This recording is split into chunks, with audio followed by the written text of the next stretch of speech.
Red Sox win 9-6. Mitch Moreland, Brock Holt, Steve Pearce. What do you mean this isn't a baseball channel? I can talk about whatever I want. This is my channel. But I don't want to talk about the game against Montreal. It wasn't fun to watch the game. Fine, fuck it, I'll talk about it.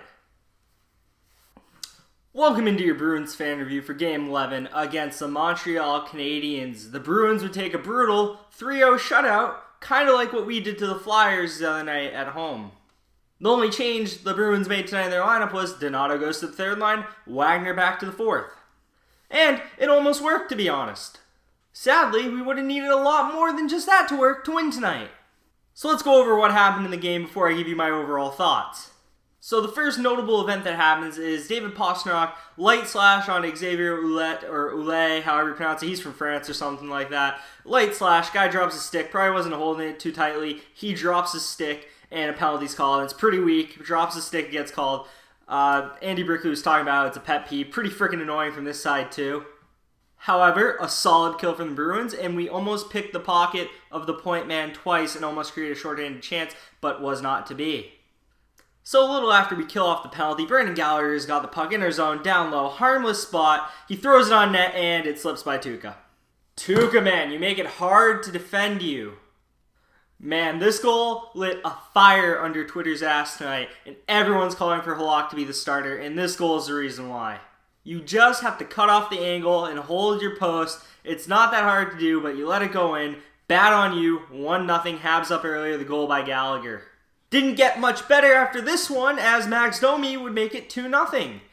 Domi with a brilliant lob pass over the middle, hits up Arturi Lehkonen, who then takes a slash on the breakaway from Zdeno Chara. Delayed penalty, it wouldn't matter anyway. Lehkonen would be behind the net with the puck, throws it out front. Domi gets it, he fans on the first shot, goes down to his knees, and absolutely roofs it on the next shot. Everyone on Twitter also wanted to blame Tuukka for this one. I, however, do not think this goal is all his fault. Chara gets burned by Lehkonen. Not good. Chara gets deer in headlights in front of net. Not good. The fact Domi started this breakout with a lob pass from like 50 feet away and comes up to finish the play, no one picked him up. Not good. He had enough time for 2 shots from the slot. Not good. Would I have liked to save? Yes, but I didn't get one here, and I don't put this all on Tuukka like a lot of people. That was a pretty wicked snipe by Domi, though, in my opinion. Like, the placement of that from your knees, that's just impressive. Good goal by him. A little later, Kotkaniemi drills Pastrnak from behind. I don't care if this is incidental. Like, he hits him from behind. He's skating towards him, facing him. You got to know where you are. That should be a penalty, in my opinion. Don't get it. Whatever. Move on. We get a penalty shortly after when Matthew Pekka trips Anders Bjork. Few good chances on this power play. The first one being David Pastrnak's one-timer off a Grizzly pass.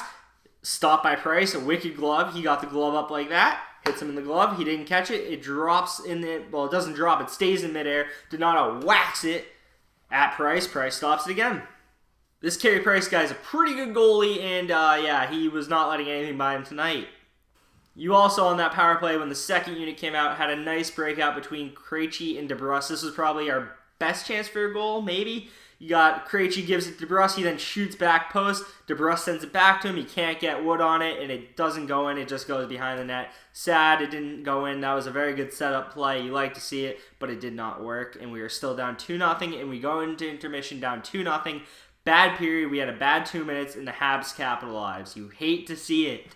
You move on to the second period, and the third line, which was by far the best line tonight, has the puck going towards the zone. Bjork with a nice drop pass straight to Ryan Donato. A little toe drag in, snipe top shelf, and the Bruins make it 2-1. But wait. Montreal would challenge for offsides. And it was clear as day, offsides. So we go back to being down 2-0. This really sucked because Ryan Donato had a filthy snipe, really wanted him to get a point or goal, assist, anything tonight because he was playing fantastic. He was not rewarded for it though. He did have a good game nonetheless. After this Donato no-goal thing, the Bruins offense would trend up and they had a few more good chances in the second. Brandon Carlo would, however, take a penalty warranted. He did hit him in the face. Would have liked to get this call later in the game when Ryan Donato got it. I'll get to that later. But good kill from the Bruins. They kill it off here. One thing I noticed in this period that was kind of frustrating was all the offsides and whistles. There was a lot of stoppages, very slow period, not a lot of good chances besides the power play, and you don't like a slow game. The third line would get another last-second buzzer-beater shot chance, a wicked shot by Joachim Nordstrom, but Price flashes the leather and gloves it. The third period would start with a great shift from our best line tonight, the third line, centered by Joachim Nordstrom, left wing Ryan Donato, and right wing Anders Bjork. Bjork and Donato brought that great energy, and they were centered by a sure-handed defensive center in Joachim Nordstrom, and they played great together tonight. Honestly, wouldn't mind seeing more of this line as the third line in the future and to keep them together. At the same time with Donato's shot, I'd also like to see that in the top six. Donato with a great hustle, great speed up the middle would draw a trip on Joel Armia. Power play didn't really get much going, and Tuukka eventually would collect the puck off of an icing. There's no icing on a penalty kill, so they just throw it down. Tuukka gets it, plays the puck out, but he trips the Montreal player. So there goes our power play, and we're back to 4-4. Not good on Tuukka. I don't think he meant to, but wrong place, wrong time type of thing. The Montreal player that was tripped was Byron. The 4-4 would be over, but then Drouin and Marchand would both be sent for matching minors for roughing. After the 4-4 ends, Sean Corrali would be going up the middle to try to get in on the play. Gets hooked the whole way by Philip Deneau. No call. This is one of the few calls that I know I sound like I'm bitching for calls here, and I am. This was clear as day. He was hooked. Wasn't able to make a play on the puck because of it. You see this called all the time. The fact it was clear as day here in front of the ref and it wasn't called is kind of frustrating.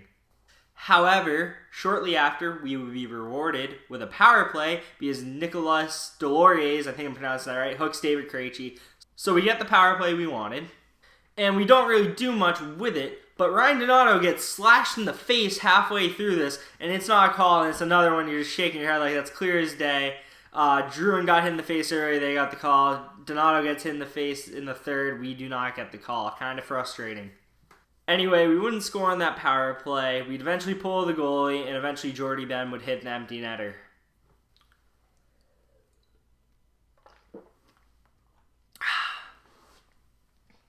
So what do we talk about after a game like that? A game where we didn't have any heart, we didn't have any compete, we didn't show up, we didn't want it. They just had no compete, no desire. Besides that third line, dead. This is one of those games you look at the injuries to Charlie McAvoy and Torrey Krug and been like, we really could have used that offense from the back, the build-up play, to get things going. Even though those two players are critical to your lineup, you shouldn't be having this much trouble creating offensive opportunities. If you watch my videos for any period of time, you know I don't like the way our lines are set up. You know I don't like how we stack the top line with our three most talented forwards and leave the second and third line out to dry with less talent. When our first line gets shut down, we do not have the offensive depth to win. I believe our first line has been held off the score sheet 3 times this year. Vancouver, overtime loss. Tonight, lost to Montreal. And yesterday, a win against Philadelphia.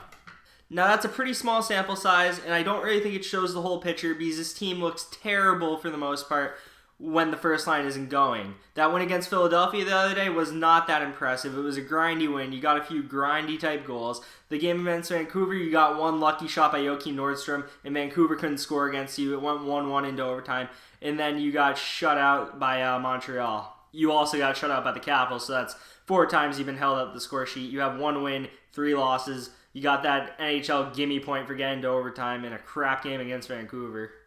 So what do? Same thing I've said for a while now. You have to make changes. I think you leave Marchand and Bergeron together, or Marchand and Pastrnak. Pick your poison. I think Marchand and Bergeron makes sense. And you shove Donato with him. Young guy has offensive talent. Bergeron and Marchand will mold him into a two-way player, and that shot is good. If he's given opportunities on the first line, he will score. Then you give Krejci and DeBrusk that elite winger that they desperately need to put points on the board as a unit in David Pastrnak. Jake DeBrusk has not had the greatest start to the year. David Krejci has had a pretty good start, but David Krejci seems to create plays with everyone. They need a sniper. Pastrnak is that sniper. They need him on that line. I think the third line, when Backes comes back, should be Backes, Nordstrom, and Bjork. I think that'd be a good energy third line that wouldn't get scored on too often, but maybe can create a few goals. And the fourth line with Achari, Corrali, and Wagner has been doing fine. So that's how I feel about that. If you've watched my videos, you should know that by now. The other elephant in the room that everyone's talking about on social media tonight is Halak and Rask. And honestly, I think it's a good debate to have because Rask, who struggles usually in October, is struggling again in October. And Halak has played very good, albeit against subpar teams in my opinion. You know, he's looked good and he's been good. So you should run with them like you are now where you split starts. Halak does not have a big enough sample size for me to just say give him the role. And Tuukka has had 2 to 3 bad games, but he's had a few good games. Like the last game Tuukka played, he had 38 saves on 39 shots against Ottawa. That's a very good performance. Down night tonight, which really he only let in 1 bad goal, but the low volume, it just, that 1 bad goal kills you. It was a momentum killer. I guess I wouldn't say he had a terrible night tonight, but he just didn't have a good night because of that 1 goal. So I say run them splitting starts right now and talk to me in a week or 2 about how I feel about it. I'll get back to you with more stronger opinions on it. Also, another observation I made, this is just one last random thing I noticed. Brandon Carlo under 20 minutes when you have Jeremy Lozon and Steven Kampfer in your lineup, that needs to be north of 23. The fact Pasternak's leading the team with ice time over 23 minutes is odd to me. I think Carlo and or Char, maybe not Char because he's older, but Carlo should be getting those Jeff Petrie minutes over here with 26, which is absurd. I didn't know Jeff Petrie logged those type of minutes, but I think Carlo should have logged those for us tonight. Hey, on the bright side, we killed off all 3 penalties, and the Red Sox are 1 game away from winning the World Series. Life's still good as a Boston Bruins fan.